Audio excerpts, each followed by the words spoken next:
Assalamualaikum warahmatullahi wabarakatuh. Sahabat, pernah nggak sih rekreasi ke wisata alam? Banyak loh wisata alam di sekitar kita. Misalnya ke hutan wisata seperti ini. Jelas pernah dong. Di sana kita akan menemukan berbagai jenis tumbuhan. Ada pohon-pohon besar, tumbuh-tumbuhan kecil, ada yang menempel di kayu, ada yang tumbuh di sela-sela tumbuhan lain. Nah, dari banyaknya ragam tumbuhan yang udah kita lihat tadi, maka kita akan belajar tentang kelompok tumbuhan atau plantae. Apa itu plantae?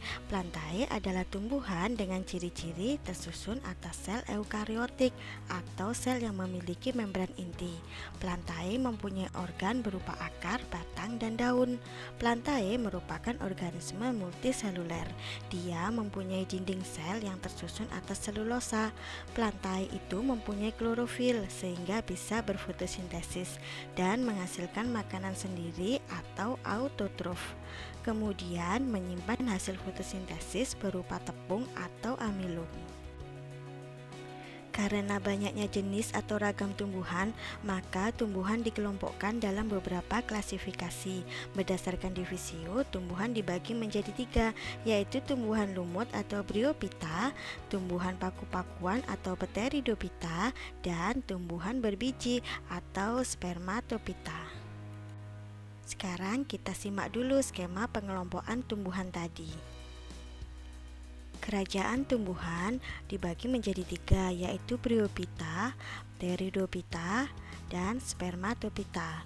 Bryophyta atau tumbuhan lumut dibagi menjadi beberapa kelas, yaitu lumut hati, lumut daun, dan lumut tanduk. Sedangkan paku-pakuan dibagi menjadi paku purba, paku kawat, paku ekor kuda, dan paku sejati. Sedangkan tumbuhan berbiji dibagi menjadi kelas gymnospermae dan angiospermae. Divisi paling senior itu adalah bryophyta atau tumbuhan lumut.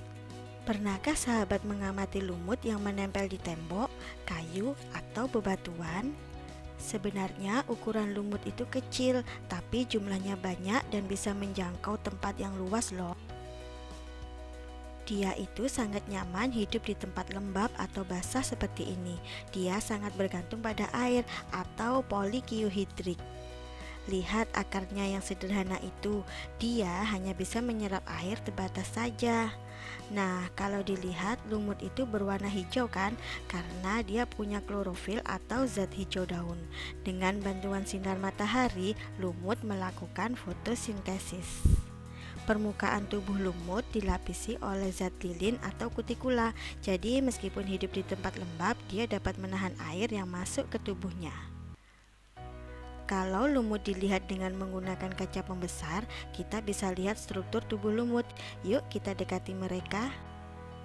Sebagai tumbuhan bertalus, struktur tubuh bryophyta terdiri dari bagian sporofit yang menghasilkan spora dan gametofit yang menghasilkan gamet. Pada bagian sporofit terdapat sporangium atau kotak penghasil spora dan seta atau tangkai buah. Sedangkan pada gametofit ada daun sederhana berbentuk pipi sejajar dan berwarna hijau. Selain itu juga ada stolon dan akar semu atau rhizoid yang berguna untuk melekatkan diri dan menghisap air. Fase gametofit ini lebih dominan dalam daur hidupnya daripada bagian sporofit. Dengan kata lain, lumut mengalami metagenesis atau pergiliran keturunan. Bagian-bagian tubuh lumut tadi tidak dimiliki oleh semua jenis lumut karena bentuk tubuh lumut berbeda-beda sesuai kelasnya. Berdasarkan bentuk sporofit dan gametofit, tumbuhan lumut dibagi menjadi 3 kelas. Kita lihat yuk. Yang bentuk tubuhnya berupa lembaran dan pipi serta berlobus adalah Hepaticopsida atau lumut hati. Nah, kalau yang struktur tubuhnya mirip tanduk namanya Anthocerotopsida atau lumut tanduk.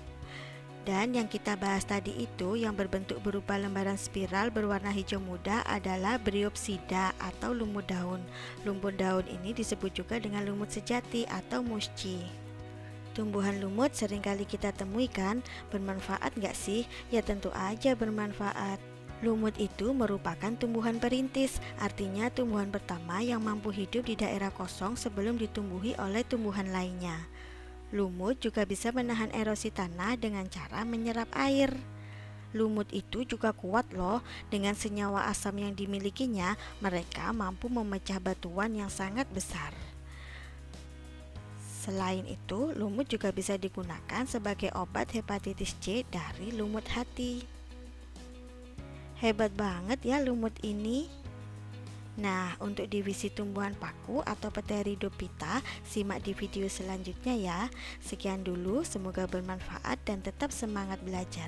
Terima kasih. Wassalamualaikum warahmatullahi wabarakatuh.